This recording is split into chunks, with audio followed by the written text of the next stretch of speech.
de teatro da ECA, que aqui nos acompanha o professor Luiz Fernando Ramos, que nos cedeu e conseguiu esse lugar para nós podermos estar fazendo essa aula ilustrar. Eu coordeno a cátedra de estudos irlandeses, eu espero que vocês possam visitar sempre nosso site. Nós fazemos publicações que fazemos doações dessas publicações, tanto para os alunos como para as escolas. E aqui eu trouxe apenas uma amostra, porque daqui, quando terminarmos as palestras, vamos passar pelo Ireland Corner, que está no prédio de Relações Internacionais, para vocês conhecerem. E aí encontrarão os livros, e quem quiser levar, são muito bem-vindos. São publicações bilíngues que a gente faz justamente para poder divulgar a cultura irlandesa. E não é só sobre literatura, nós temos também questões de história, a questões do Tratado de Paz também, do Brexit. Então tem para todas as áreas, é bem interdisciplinar.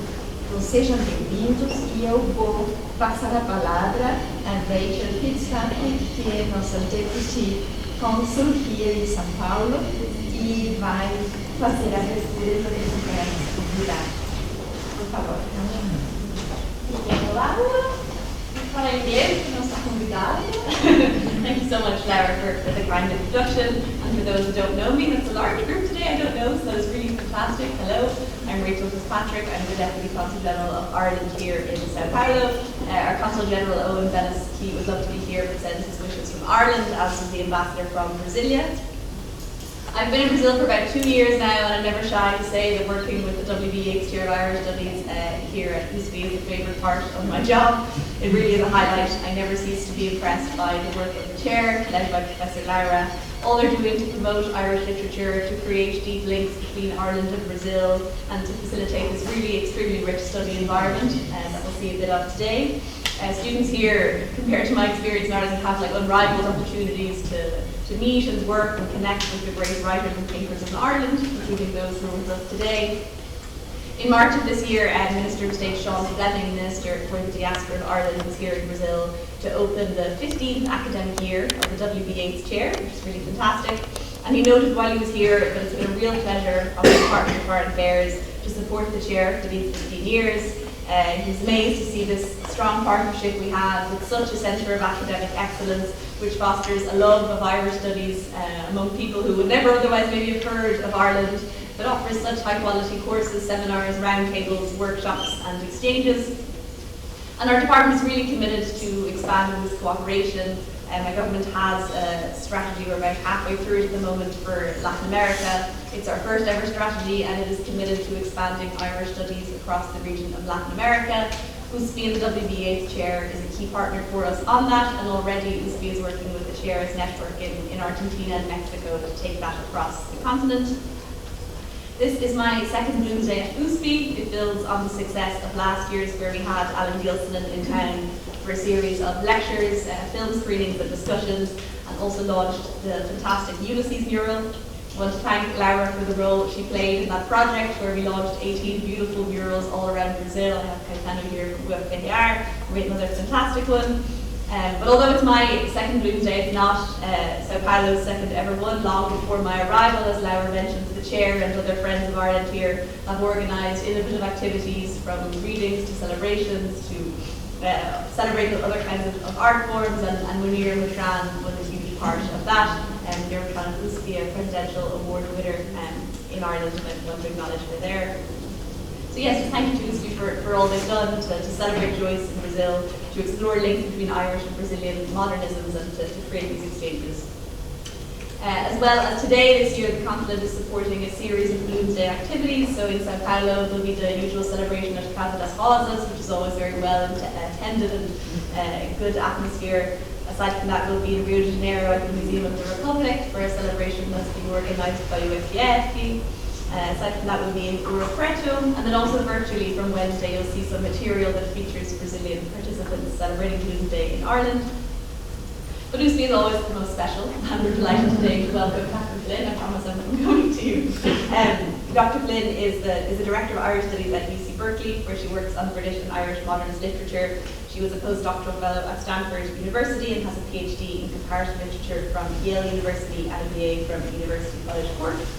Her book, James Joyce and the Matter of Paris, appeared at Cambridge University Press, and for the Ulysses Centenary, she put together the Cambridge Centenary Ulysses, the 1952 text with essays and notes, a facsimile edition of the historic 1922 Shakespeare and Company text, featuring Joyce's own errata as well as reference to later amendments along with maps, photographs and footnotes. She co-hosts the related podcast and her edited volume entitled New Joyce Studies, 21st Century Critical Revisions was published by Cambridge University Press last year. So we are really lucky to have Catherine here today for a lecture on Joyce's Ulysses and the politics of the street. And I know everyone is keen to hear, so I'm delighted to hand over to her to kick off today's programming. Thank you so much. Happy Bloomsday.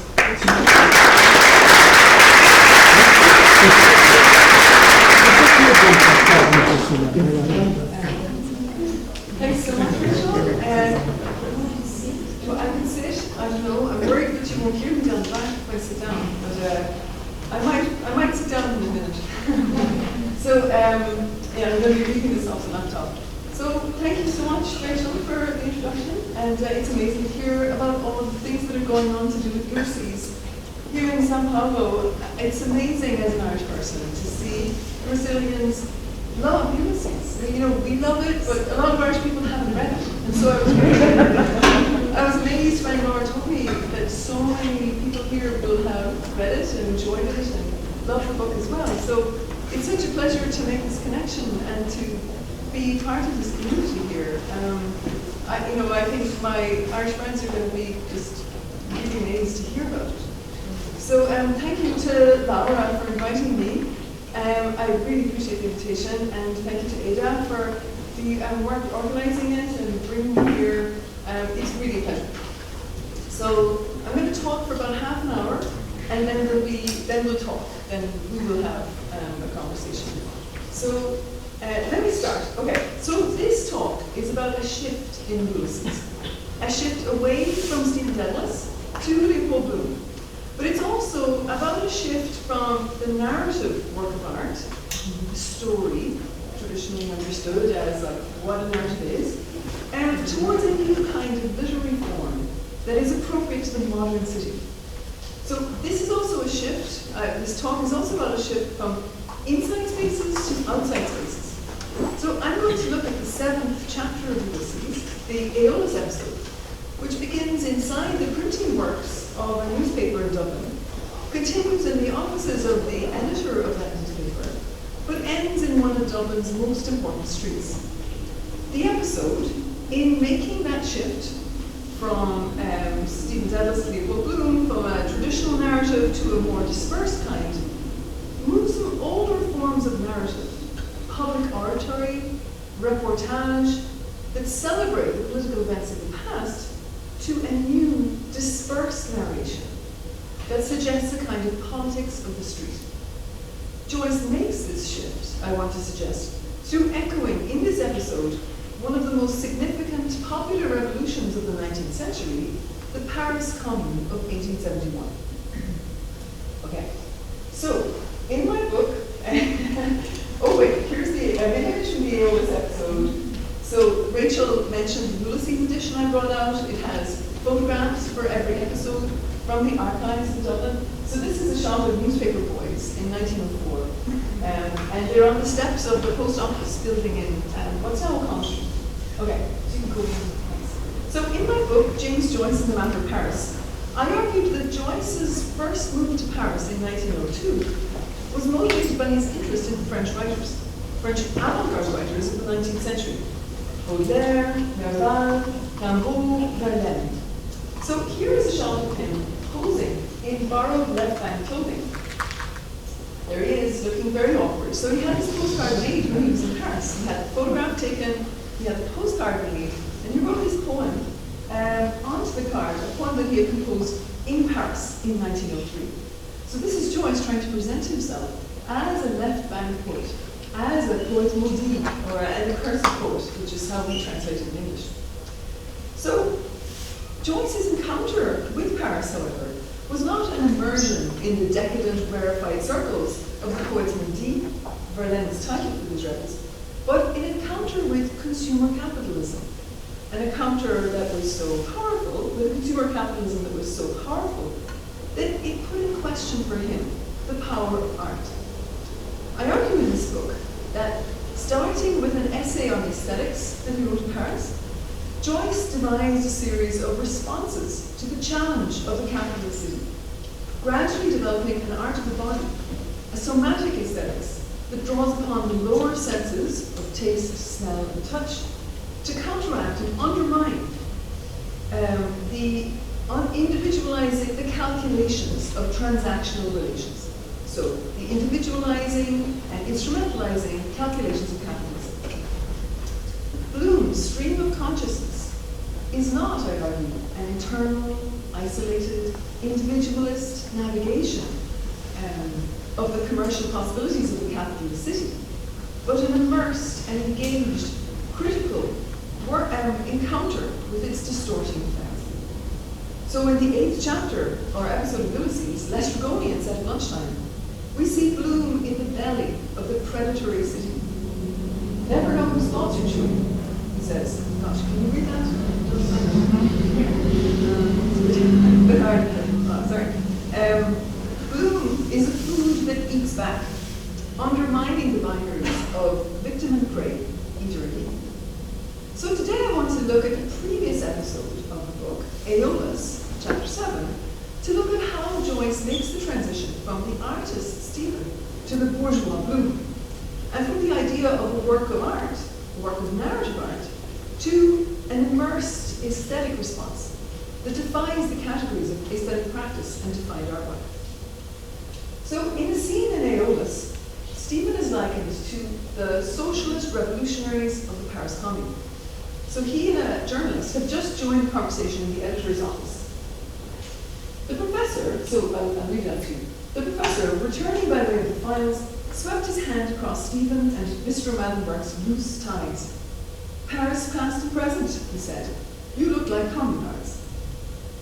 Like fellows who'd blown up the Bastille, J.J. Molloy said in quiet mockery. Or was it you who shot the Lord Lieutenant of Finland between you? You look as though you've done indeed.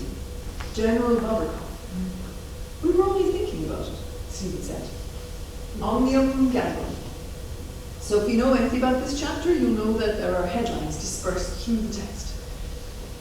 So I'll return to the complex temporality of the men's relation to Paris here, Paris past and present. But first, let's look at these loose ties. Casual neckties were part of the bohemian expression of disaffection with bourgeois culture. We might look at two examples of this fashion, Paul Verlaine on the right and Arthur Rimbaud on the left, who identified as communards. Verlaine took an active role in the Commune, joining the Garde Nationale at the very beginning, on the 18th of March 1871, and serving as head of the press bureau for the Central Committee. No conclusive evidence exists to support Rimbaud's claim that he fought with the communards, although he ran away from home to join them. So here's a photograph that scholar Aidan Andrew Dunn purports to be of him in Paris in 1871 at the toppling of the Vendôme column. So if you see these three guys on the left, if you go forward one, you can see a close-up, supposedly Vendôme. Okay. Could it be? I mean, it does actually look very like him. Hard to say, hard to say. So, as you probably, so this dismantling of the column was one of the Commune's most important aesthetic gestures. So as you probably know, the Commune of 1871 was a workers' government established by force in the vacuum that followed France's defeat by the Prussians, and the increasing resentment at a French government that had moved increasingly away from the promises of the First Republic. The Commune was an experiment in popular rule and socialist society. The dismantling of the column, oh yeah, so here they are. This is, usually you see them at the barricades. I thought, let's show the kind of the social group instead. I'm going to show them at the barricades too. There they are. And then go forward one more. And Victor, great. So the dismantling of the Vendôme column was a gesture that articulated the values of the Commune in multiple ways. It was directed against Imperial France. The column bore the statue of Napoleon Bonaparte in a kind of imperial dress, and it had been erected by Napoleon himself, in honour supposedly of the Grand Army. It was modelled on Trajan's column in Rome, so deeply imperial in its iconography. And it was the artist Gustave Courbet who first proposed dismantling it. He later wrote that the column was a monument of barbarity, a symbol of brute force and false glory, an affirmation of militarism. So it's this column which is echoed also in the Aeolus episode, in the story that Stephen tells, the parable of the plums. So if you go forward, there they are dismantling it, and one more, yeah, there it is in situ, and this is Nelson's Pillar in Dublin. So that features in the story that Stephen tells in episode 7, Aeolus. Okay. So Kristen Ross has written the dismantling of the column as an anti-hierarchical gesture that communicated the egalitarian, popular values of the column. And these are her words. It is these anti-hierarchical gestures and improvisations, what was entailed in extending the principles of association and cooperation into the workings of everyday life, that make the commune a predominantly horizontal movement. We can take as an obvious and graphic example of the attack on verticality, the commune's demolition of the Vendôme column, built to glorify the exploits of Napoleon's Grand Army.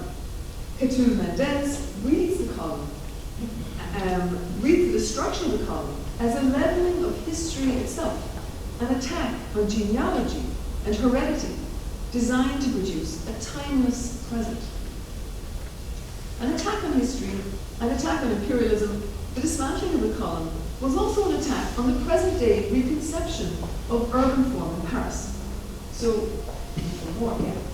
Baron Haussmann was commissioned by Napoleon III in the 1850s to dramatically reshape the city.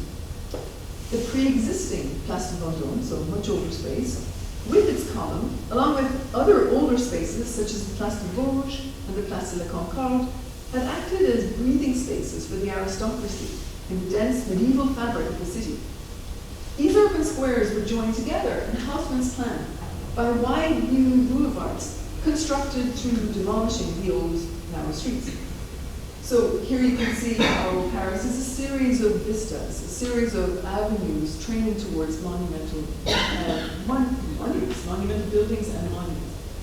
So the city that resulted was one that was celebrated in terms of light and energy as a healthy body with a properly functioning circulatory system, although with all of the implicit, unacknowledged advantages for the movement of troops and of goods.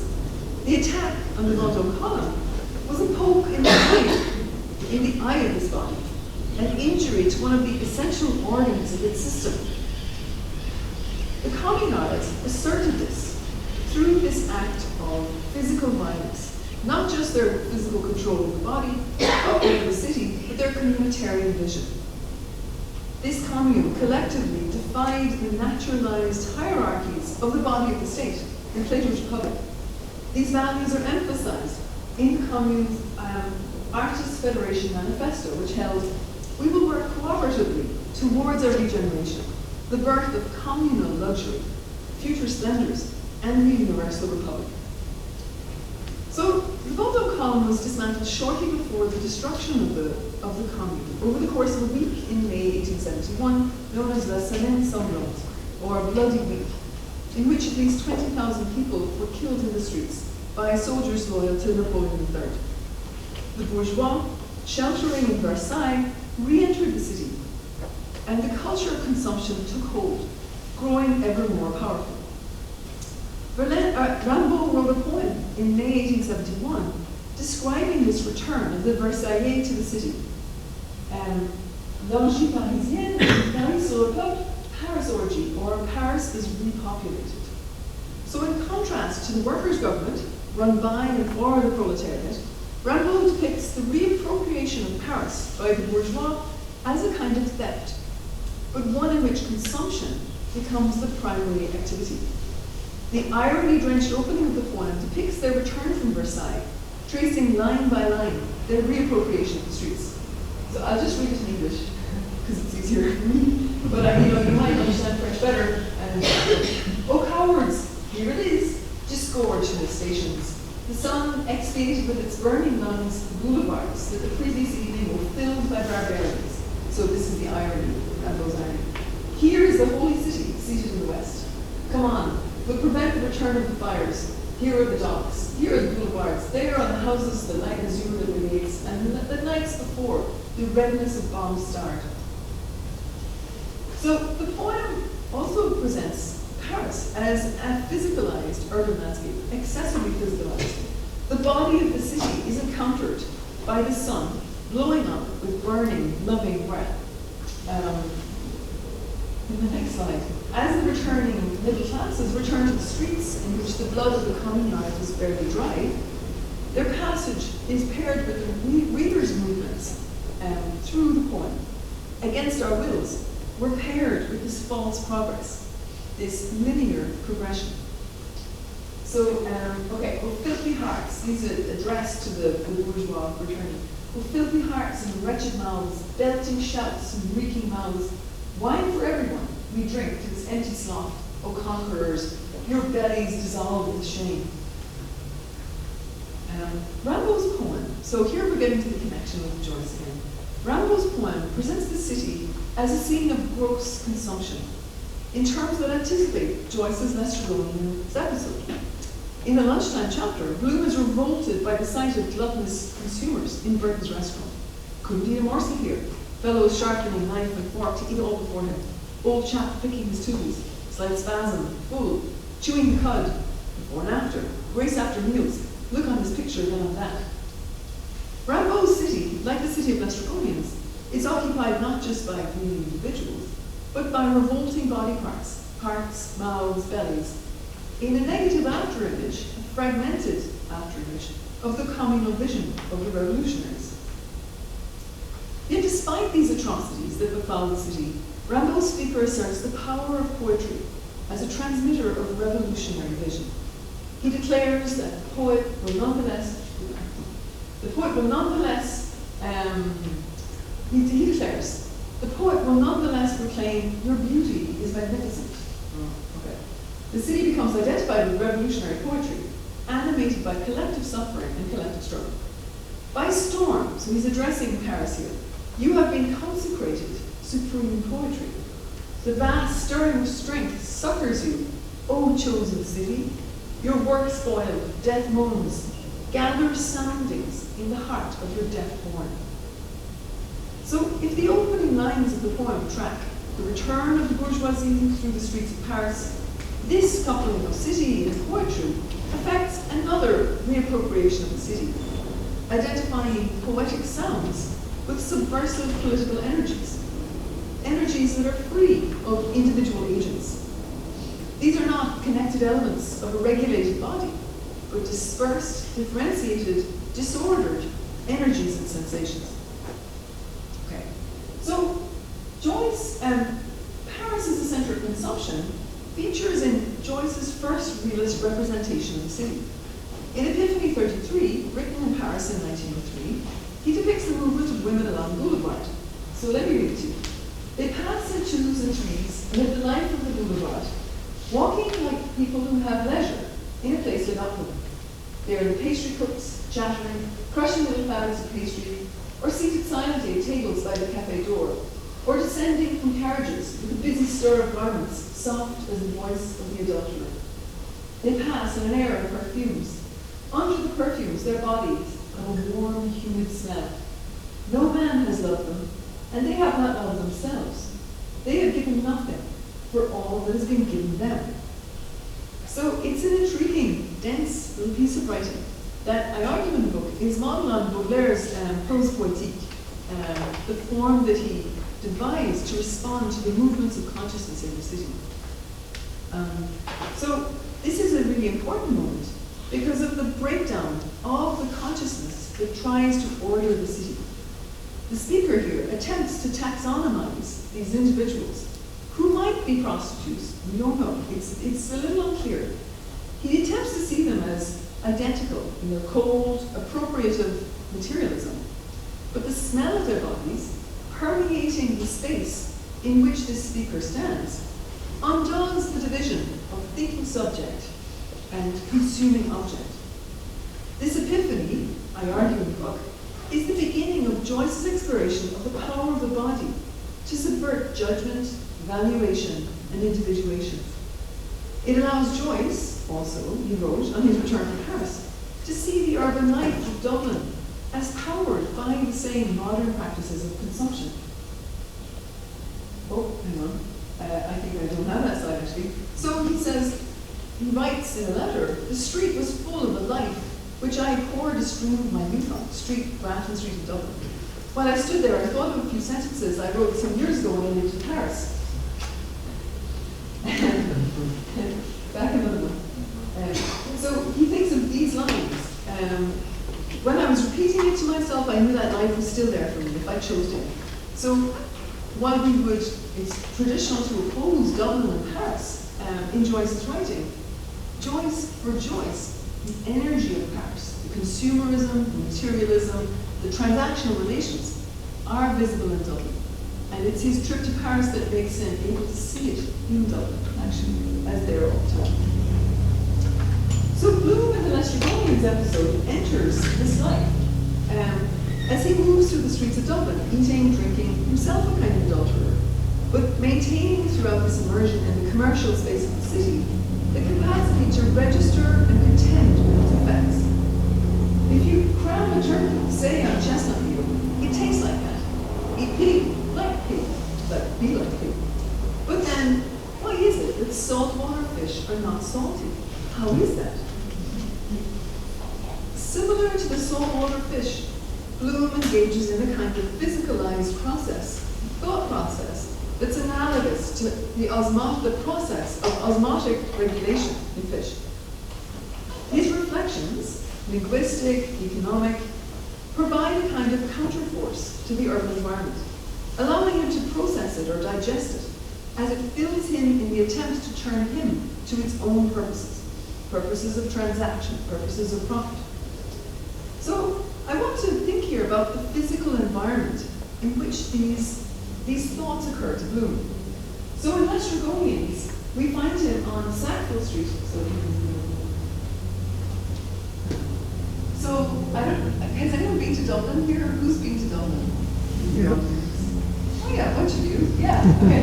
So here's the River Liffey. The river goes through the very centre. This is the very centre of Dublin. This is now O'Connell Street. That then was called Sackville Street. And this is Grafton Street up here, the street that he saw the life in Paris on, or recognized from Paris. This is Trinity College, which Laura is collaborating with, College Green. So in episode 8, Bloom starts here. He walks over the bridge, he goes along Westmoreland Street, he goes past Trinity, he looks at the bank, he goes up here, and he goes over, ending up in the National Gallery. Stephen, the previous episode, I'll show you in another slide, goes along here and ends up just here. So the two of them are in a relation of physical relay, where Stephen leads off, Bloom takes up. So this is part of the kind of physical shift that I'm interested in exploring in this episode. So in Lestrygonians, we find Bloom on Sackville Street, now O'Connell Street. He makes his way across the bridge in the route that I showed you. So in Joyce, in his cheat sheet, so this is Trinity College and the Bank of Ireland.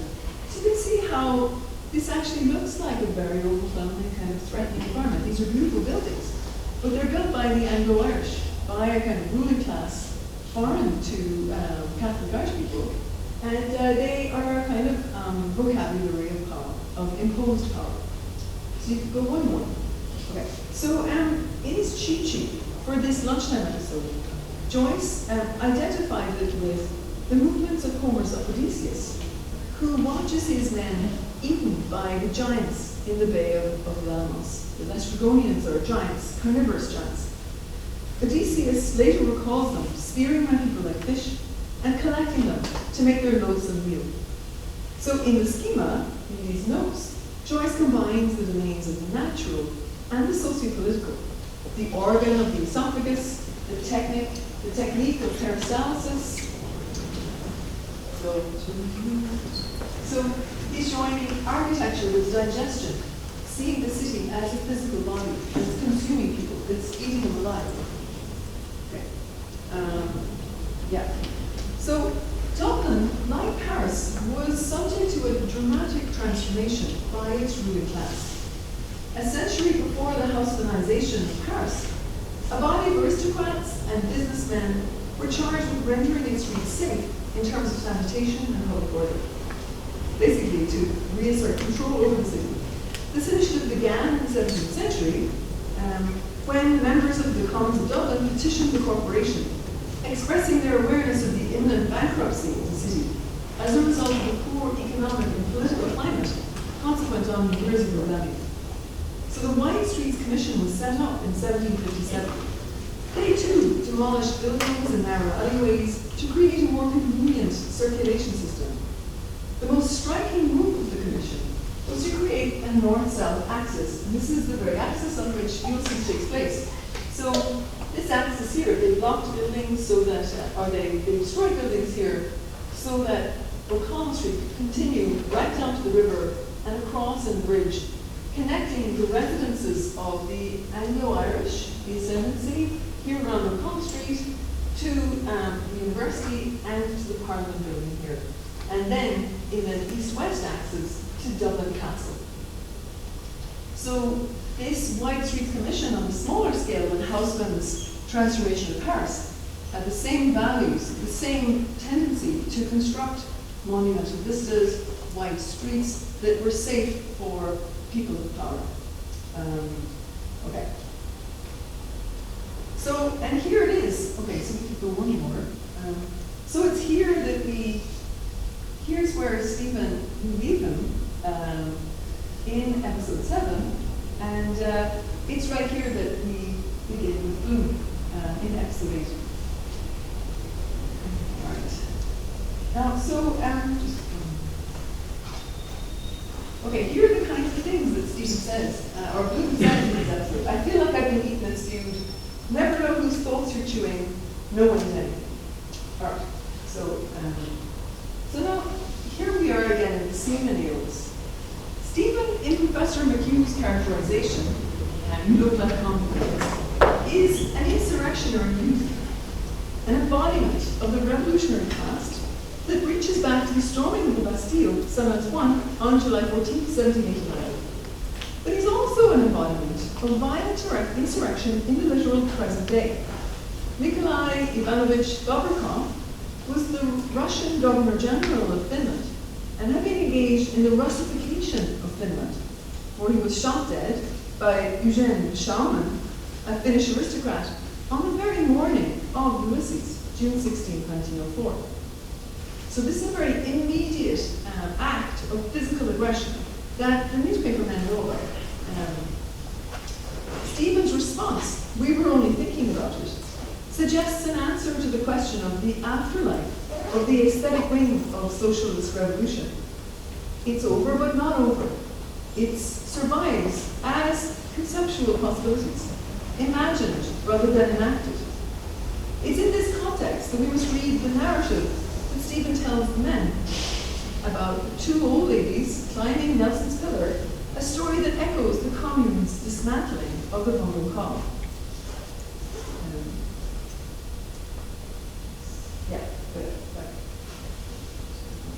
So there. In Stephen's story, two old women climb Nelson's Pillar. They sit at the top and they eat plums, spitting out the seeds through the railings. It's a kind of shaggy dog story, with no real ending, no real shape. It's kind of pointless. Critics have referred to it as a joyless narrative. Rita Sacker, one of those critics, focuses on women's actions in the space, calling their picnic an act of counter-memorialization, opposing the pomp of the monument. So, as you probably know, it was erected to celebrate Nelson's victory over Napoleon in 1810. Right up. So, Rita Sacker, this critic, although she sees it as an act of counter-memorialization, opposing the pomp of the monument, she says that the revolutionary potential of the act falls on stony ground, resulting in a sense of crippled or illusionary revolution. But I want to focus on Stephen's narrative gesture on the street and emphasize that this literary act is immersed in the life of the city. Stephen decides to tell the story as the group of men are at different paces en route to a pub at his instigation.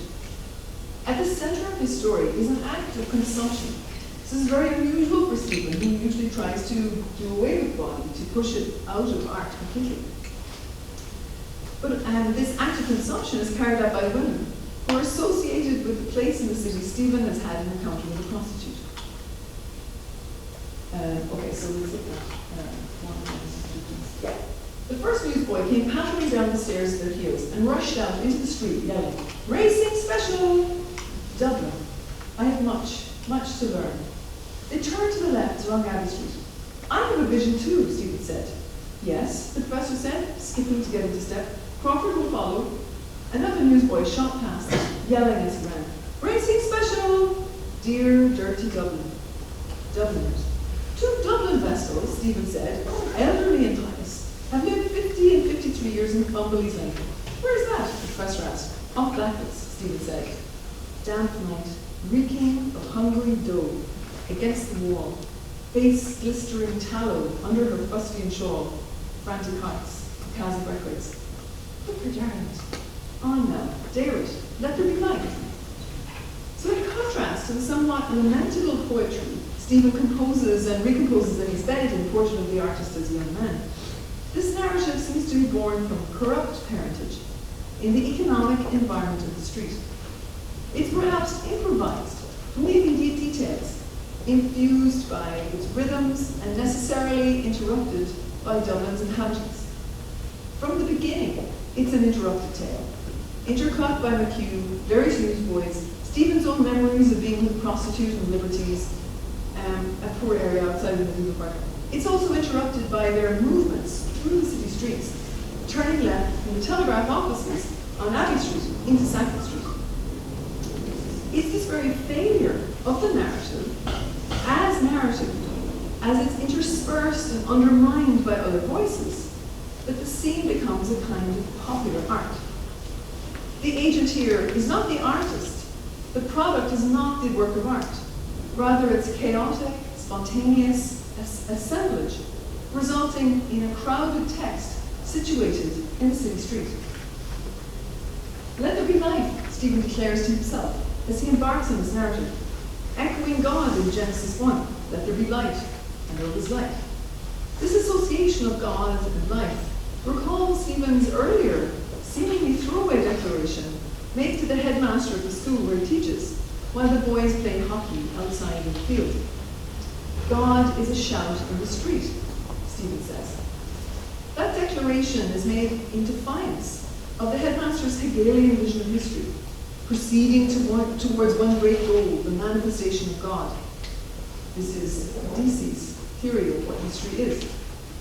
This teleological, subordinating narrative that proceeds over suffering bodies is a parallel of the utility, order, uniformity, and convenience of the wide streets commission, the free passage of privileged people over increasingly commercialized urban routes.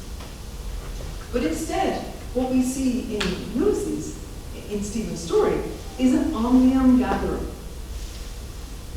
So I want to offer a counter-image to this scenario in Aeolus, a historical event that was in the immediate context of Joyce's writing of the episode, but which, I'd like to suggest or point out,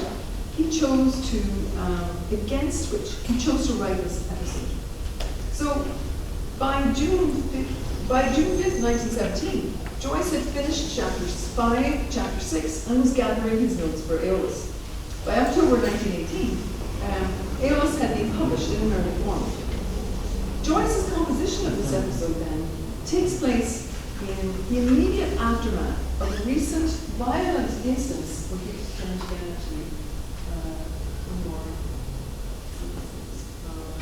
Yeah, there it is. Okay. So Joyce's composition of this episode takes place in the immediate aftermath of a recent violent instance of Irish popular revolution. In April 1916, Irish Republican rebels occupied the General Post Office on O'Connell Street, as well as other buildings around the city. Using the grand building, so you can just see it there. So you see Nelson's Pillar, clearly, and then just to the left, that big building is the post office, the General Post Office. So the Irish rebels occupied that building, as well as other buildings around the city, and they used it as a kind of theatre set. They declared an Irish Republic and held out against British forces for 6 days before they were violently overthrown. 3,500 people were taken prisoner by the British, and almost 500 people died. This political action was on a tiny scale compared to the Paris Commune, and driven by very different principles, nationalist rather than socialist. But it's a massively consequential symbolic act for Irish republicanism. What I want to point out here is that Joyce chose to identify Stephen with French socialism, French popular revolution, rather than this event. His narrative, Stephen's narrative, is diffused into the physical and social space of the city in a manner that resists Easter 1916's theatrical use of Dublin's landmark buildings for formal proclamations. So the characters in this episode literally walk past this building, but Joyce has directed our attention towards something very different political act of resistance. Okay, so, all right.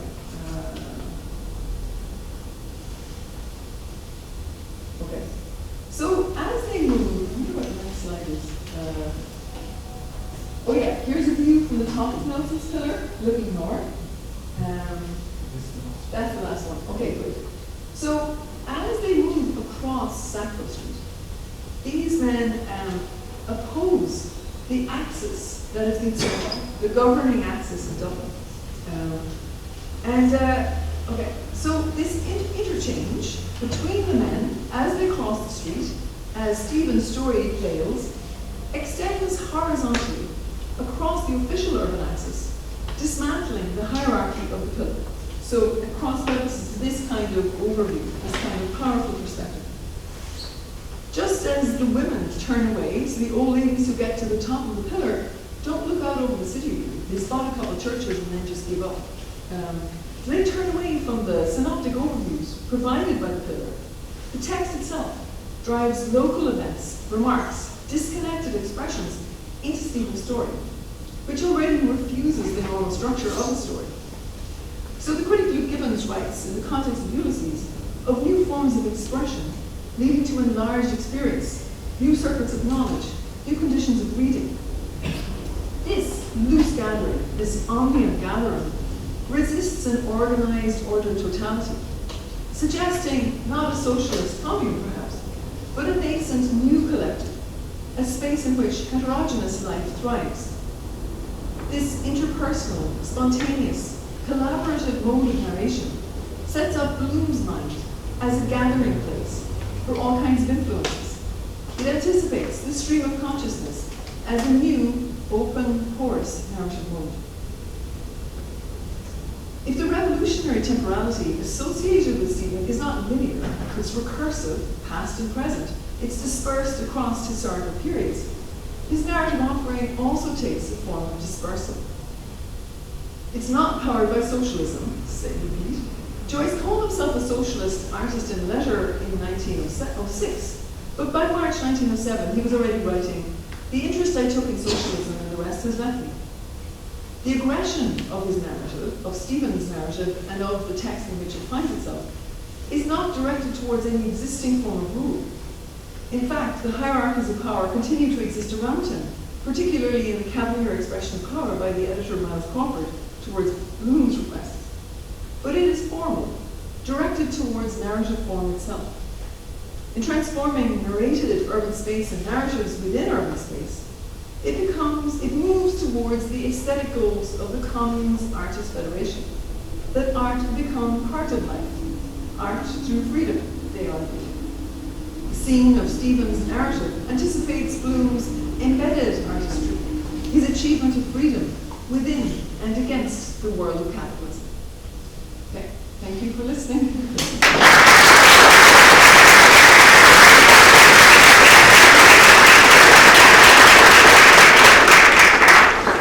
Vasconcelos is professor of English and comparative literature at the University of São Paulo. She did postdoctoral studies at the University of Cambridge and at the University of Manchester, and was a visiting researcher, research associate at the Center for Brazilian Studies at the University of Oxford. Over the past years, she has been carrying out research on the presence and circulation of 18th and 19th century British novels in 19th century Brazil. She has edited several books, has published articles and chapters both in Brazil and abroad, and is the author of Puras Misturas, Histórias em Guimarães Rosa, published in 1997, 10 lições sobre romance inglês do século XVIII, 2002, é livro que todos os nossos alunos também utilizam muito. And the other book that has received a Jabuti Prize in 2008 is A Formação do Romance Inglês, Ensaios Teóricos, published in 2007. And Sandra is the famous teacher that we have teaching Joyce for the full course. So it's a wonderful course for the students to read Joyce and to accompany her readings too. She is the coordinator of the laboratory for the study of the novel, Lero. There is a beautiful site that you can follow all her meetings and discussions of different novels. And she is the curator of the João Guimarães Rosa archive at the Instituto de Estudos Brasileiros and holds a CNPq Research Productivity Grant.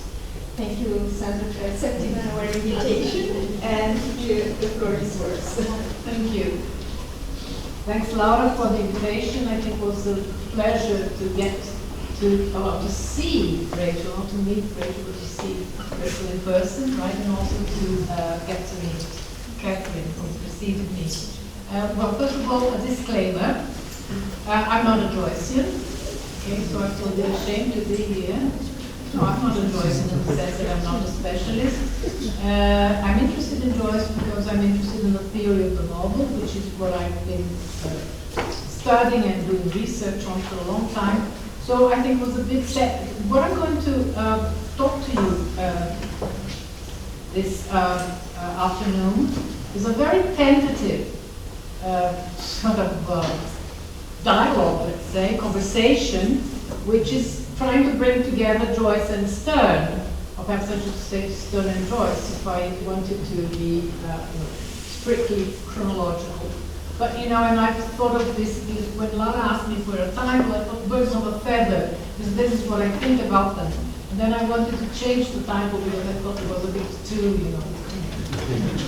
too popular. And then it says, no, keep it because it's interesting. So I said, I kept it. But I'm using a better phrase to try to bring them together. So I'm going to read my paper, and as I said, beware, I'm not a Joycean specialist. So I'm trying to look at these two novels, Tristram Shandy and Ulysses, from the perspective of narrative structure and a number of other things. Okay. So, in an article published in 1970, Ludwig Hartley warned scholars in general against the dangers of hunting for influences in literary criticism, while he conceded that there's something to be said in favor of discussing relationships and affinities between two writers. In the case of James Joyce, one should tread with care. After all, he once claimed in a letter to Stanislaus, and I quote Joyce, "Without boasting, I think I have little or nothing to learn from English novelists." Very much so, perhaps. But perhaps Oxen of the Sun, with its multiplicity of styles and parodies of English prose, may be invoked as evidence of Joyce's sound knowledge of literary traditions.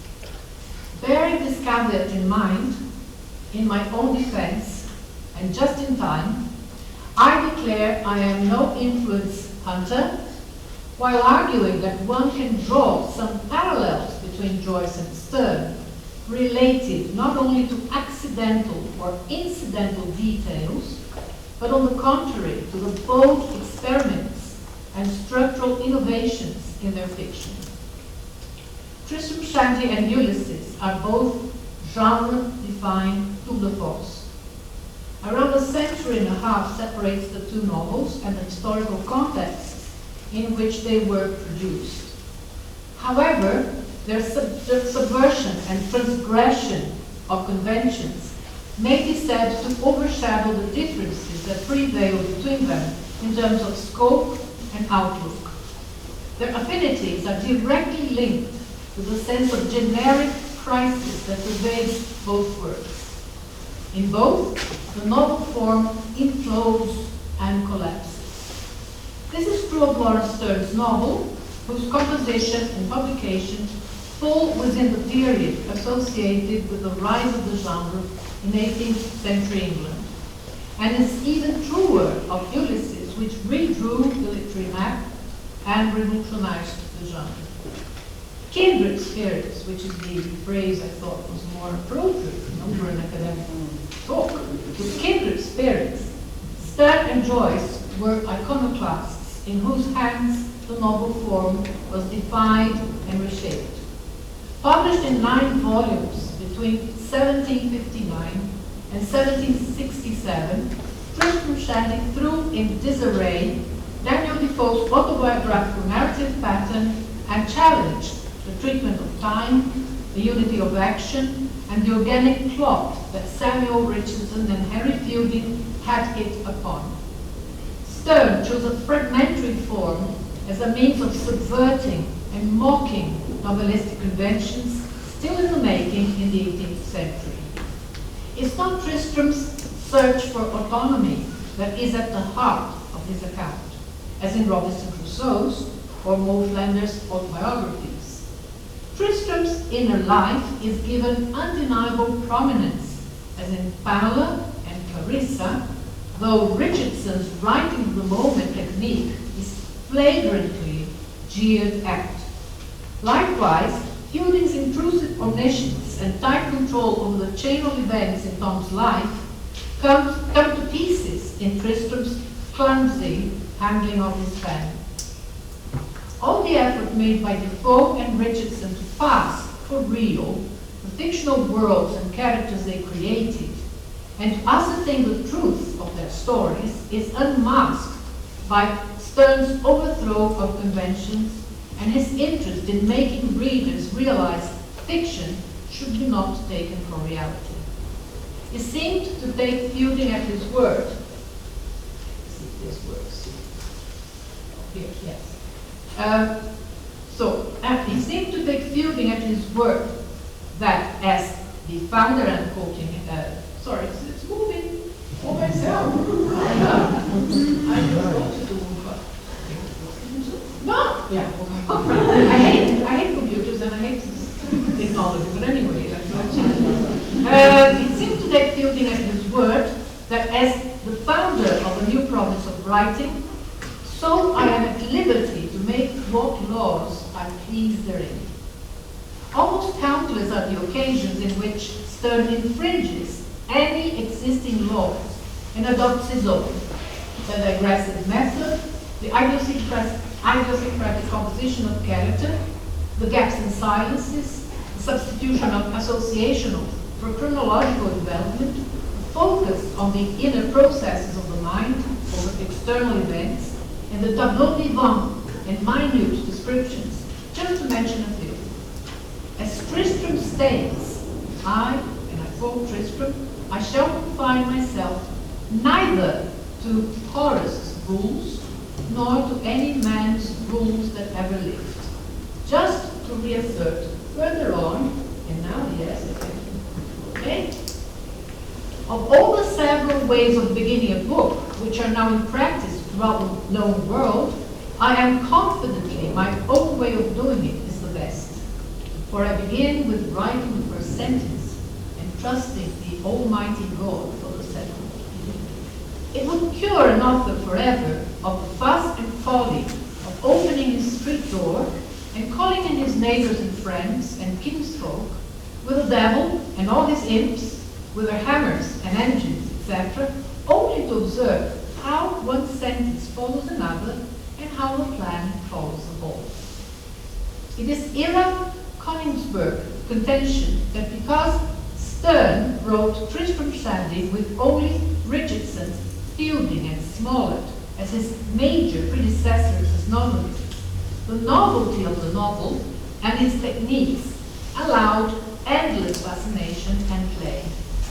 Free, open to formal experimentation, the new genre enabled Sterne even to satirize the novel's pretense of imitating or representing reality and to interrogate the very procedures that Ian Watt has defined as formal realism, undermining its tenets as he brought its resources into use. While time, place, and people are seemingly particularized, and lifelike scenes are enacted before our eyes, other narrative devices are at work to promote what Anatole Rosenfeld has named the realization, that is, the refusal of reproduction or copy of empirical material reality.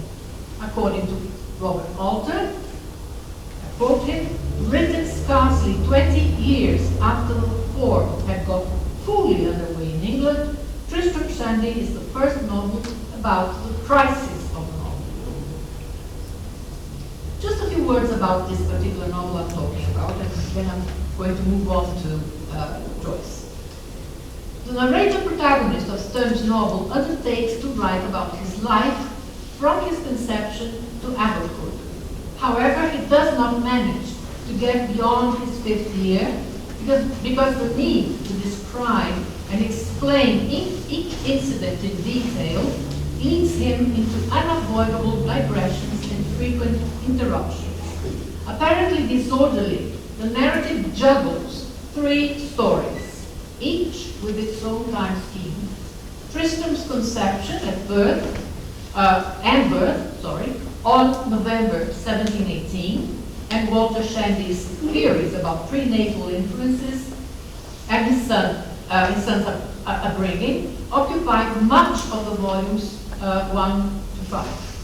The second story centers on Toby's passion for military campaigns and ballistics, his interest in model warfare, and his courtship of the widow Bodman, and is told in volumes 6, 8, and 9.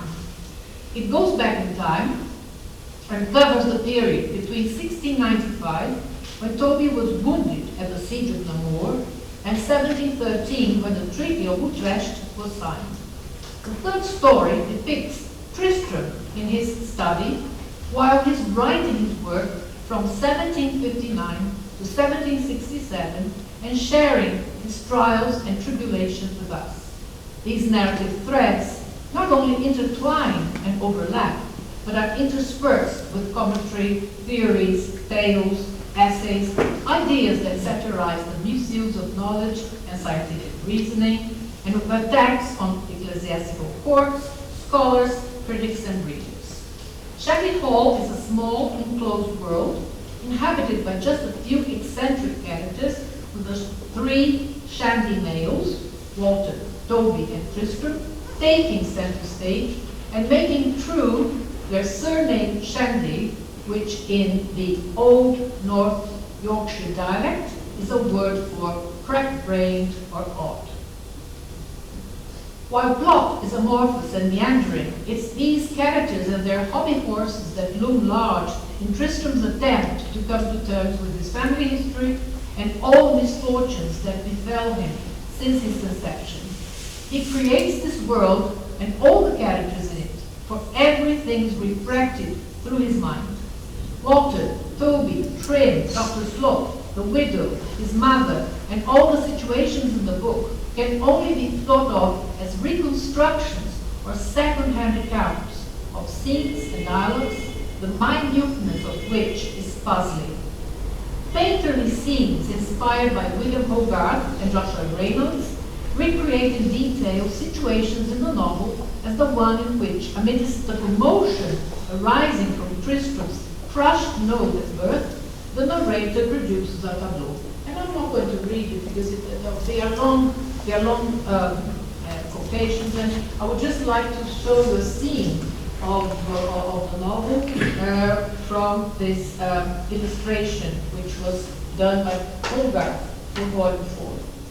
So he also anticipates many cinematic techniques in his attempt to capture movement and minutely recount an episode, like Dr. Slop's overthrow in Volume 2, Chapter 9. Hopefully, I'm skipping here. I think I may have put the slides in the wrong order, which happens often. Okay. This is Dr.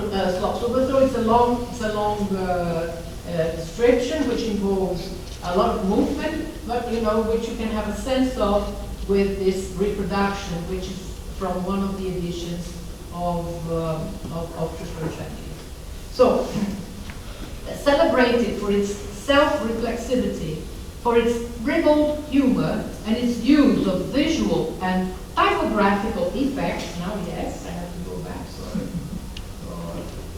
I wish I were a bit more efficient, with a professional using these things.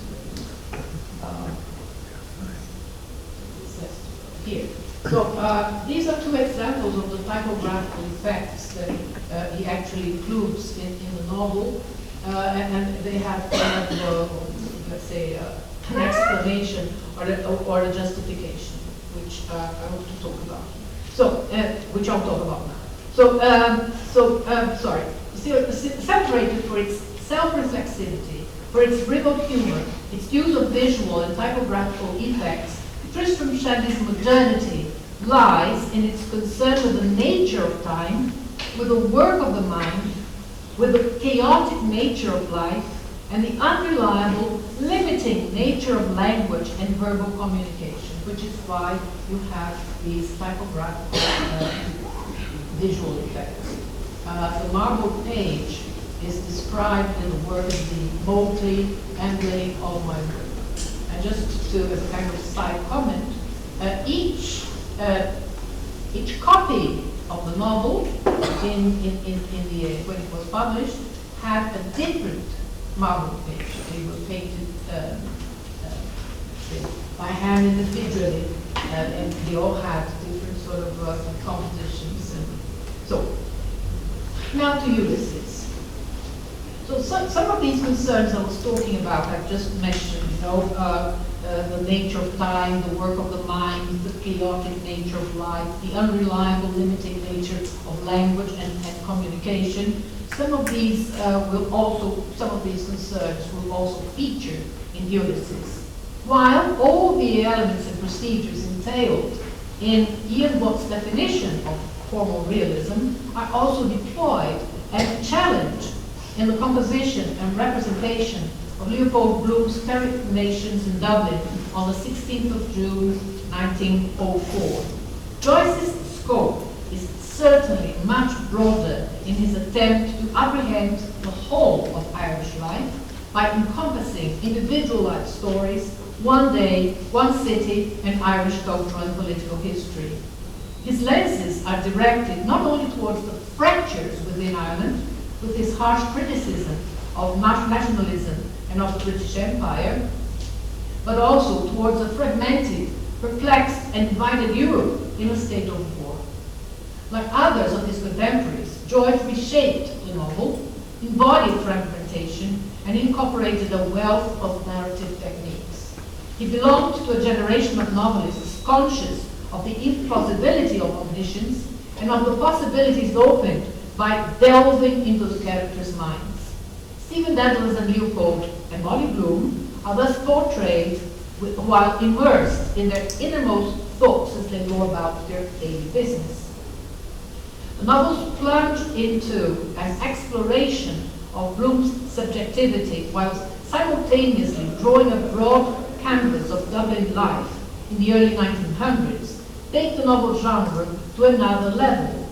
Joyce made true his purpose of, and I quote Joyce, creating a new fusion between the exterior world and our contemporary selves, and also enlarging our vocabulary of the subconscious as Proust had done. Thus, his move both availed itself and flouted all the conventions as the novel genre had known them. He was well aware that the time demanded that writers explored the subterranean forces, and I'm quoting him again, those hidden tides which govern everything, a new way of thinking and writing that he called the New Realism. It is this extraordinary welding together of a rich subjective life and the most banal events of human existence that anchors the novel in a palpable sense of the real world. Interior monologue as a consistent technique complements and counterpoints the circumstantial view of life, and I'm quoting what, that provides abundant details of time and place.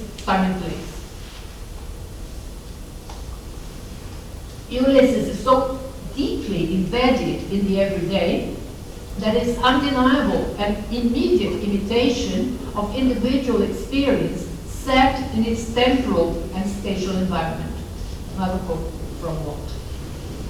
Despite the Homeric resonances with which Joyce invests Bloom, Molly, and Stephen, not even for a moment do we doubt their individuality. There are three early 20th century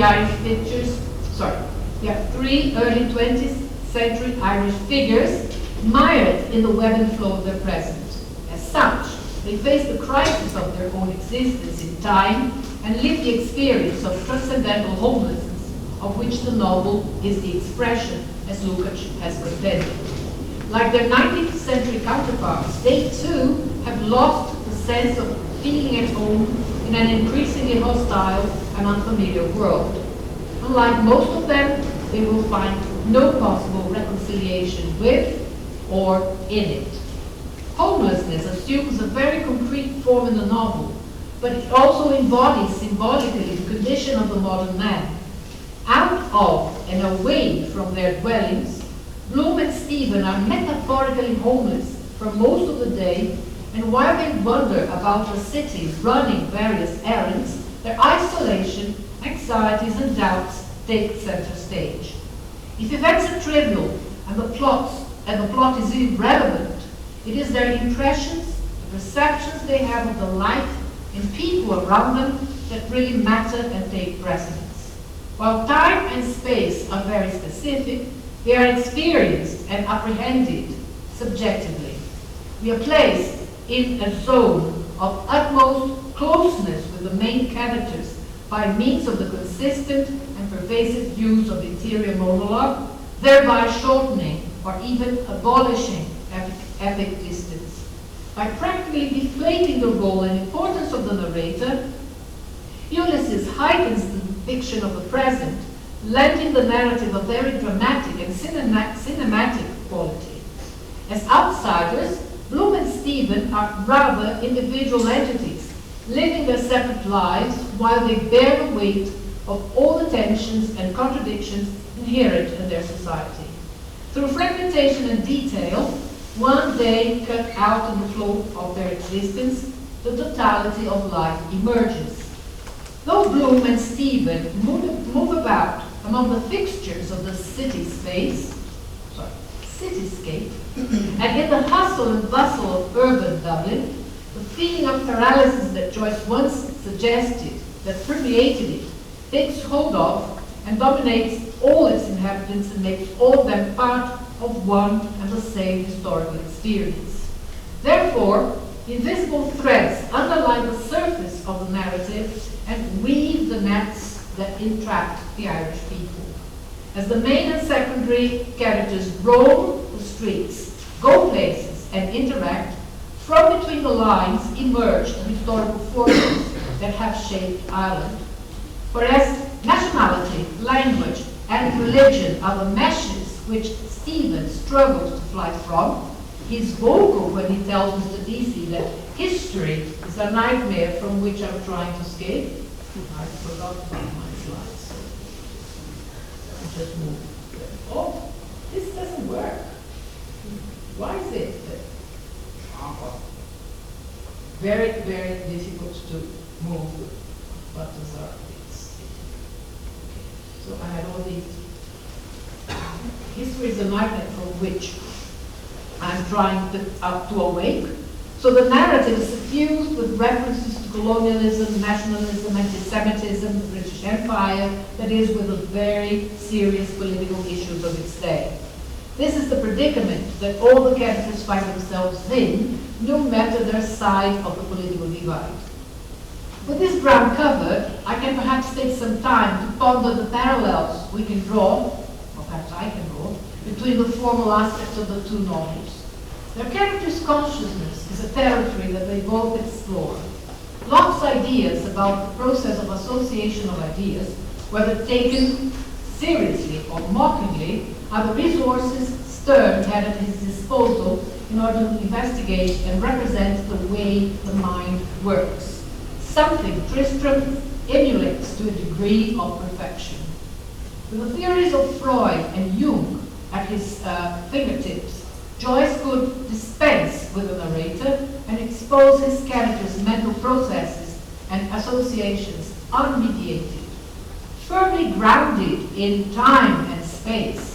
In Tristram Shandy, there's a scene where there's a moment in which he tells us that he's at his desk this very rainy day, March the 26th, 1759, and betwixt the hours of 9 and 10 in the morning.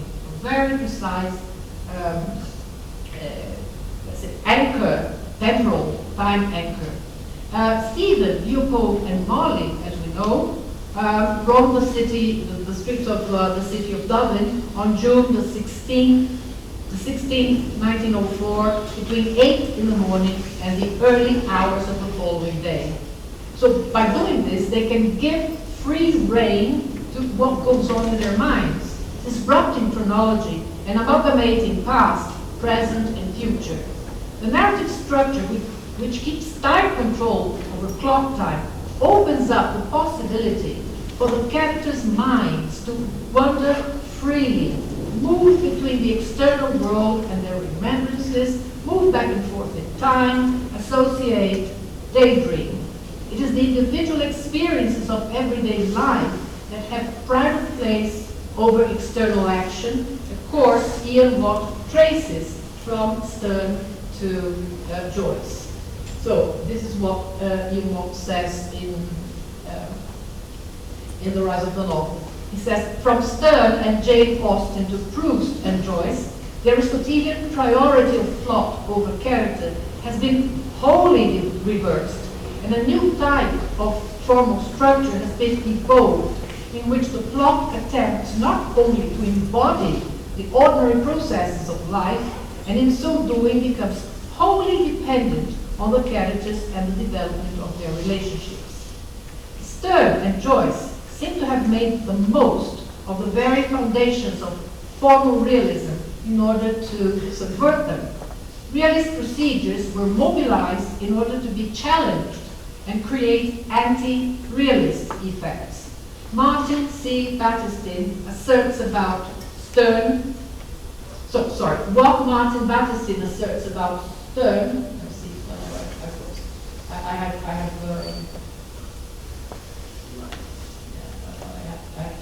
don't think I have actually included it. I haven't included this quotation, sorry. So this quotation from Battistin. Reality is no longer something external to the individual, something out there to which he must relate in prescribed ways.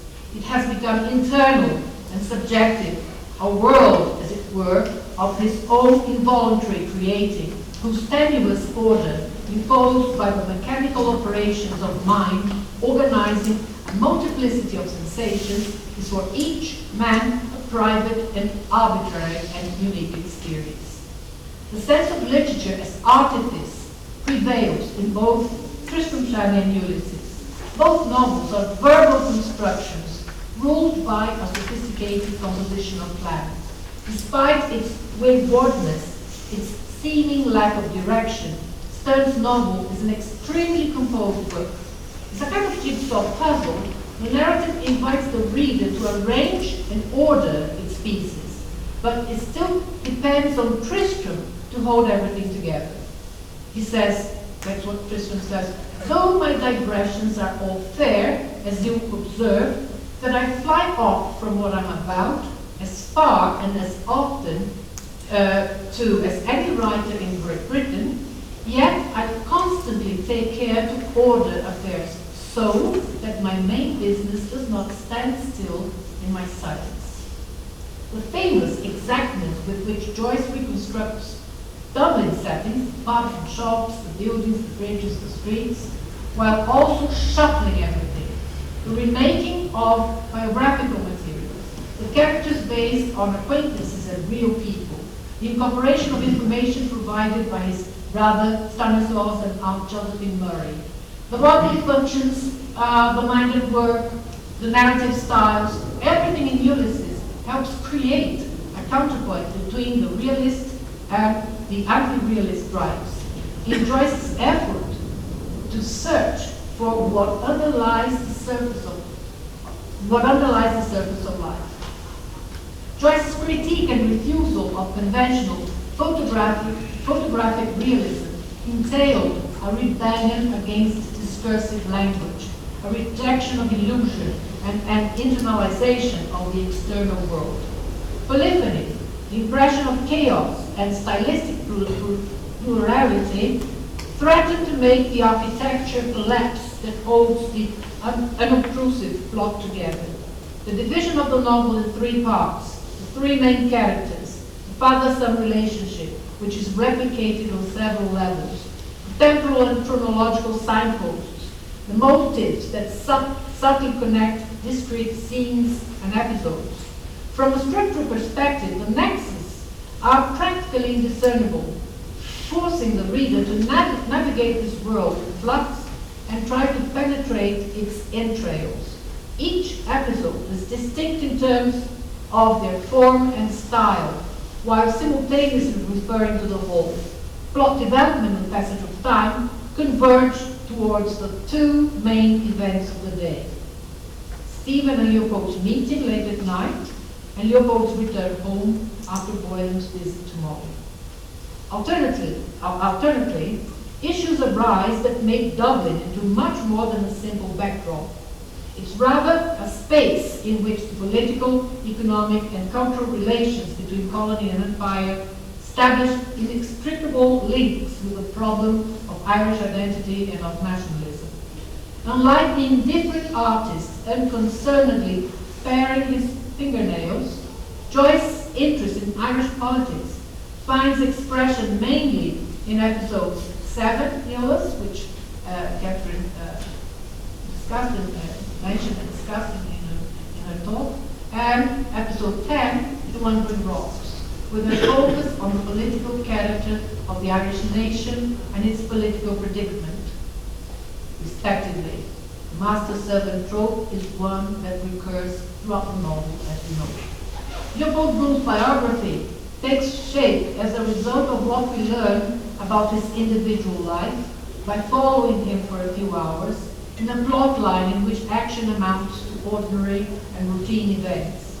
However, his life story ends up by surfacing by way of a layered approach to his interiority, in which thoughts, impressions, and reflections which respond to the external world mingle with the memory of past moments and events. Bloom's day begins with breakfast, and after a whole day of rambling, it ends with a cup of chocolate, a chat with Stephen, and with the latter's departure, and to his going upstairs to his and to Molly's bed. All that is interspersed with Stephen's wanderings from his departure from Martello Tower in the early morning till his meeting with Bloom late at night, and with the scenes involving Molly awaits Basis Boylan's visit at home. This framework is filled with a multiplicity of other small events, dozens of characters, places, vehicles, sounds, movement, minutiae, colors, which added to the references to historical facts and figures, and literary personalities offer a panorama of Irish society at the beginning of the 20th century, therein grounding the novel. Underlying the surface flows Stephen's, Bloom's, and Molly's mental life by means of associations, recollections, soliloquies, interior monologues, digressions. A jumble in which fragments, incomplete sentences, overlapping phrases strive to reproduce the to and from and fro of consciousness. The Homeric parallels and scaffolding, if ever they meant anything, have submerged before the vividness and bustle of Irish life. Joyce has famously declared that, I quote Joyce, the important thing is not what we write, but how we write. And in my opinion, in his opinion, the modern writer must be an adventurer above all. The adventurer in Joyce, they are not only to subvert novel form, but language as well. Sterne had dared to use pictographic devices, with some of them asterisks, long dashes, index fingers, crosses, a blank page, straight and squiggly lines, as you see the marble page. So he's used all these devices to express what language could not, and or to free his text from the constraints posed by language. In Ulysses, Joyce already contemplated the disintegration of words. In the interior monologue, words became disjointed from their traditional arrangements, and new possibilities for timbre and associations were discovered. Newspaper headlines in various styles, polyglot words, musical allusions and onomatopoeias, noises, polysoliloquy, all infuse the text with an oral quality and defy the immobility of language and its limitations. Like Tristram Shandy, Ulysses, with its challenging 18 episodes, flaunting their own techniques and stylistic features, is a work in a state of perpetual rupture with itself. Freedom was Sterne's and Joyce's aim. In Finnegan's Wake, now I can go to the last, sorry, if it allows me, yeah. Oh, see, it's a little baby. In Finnegan's Wake, Joyce would take formal and linguistic freedom, and I don't think talk to us about that, right? To an unprecedented level. Referring to his work in progress, he wrote to a friend, "Only I'm trying to build up many planes of narrative with a single pathetic prose." Did you ever read Lawrence Sterne? And these are some of the words he uses in Finnegan's Wake, which are associated with all this. It sort of includes a world of people and references and all that. But I mean, these are, let's say, have been associated with the, apart from one particular moment in Ulysses when he imitates Sterne's style, right? Like this is perhaps the, but Sterne is not mentioned. This is perhaps the most evident example of, that I perhaps I'm not so wrong in thinking that they're both kindred spirits. Thanks very much for your attention.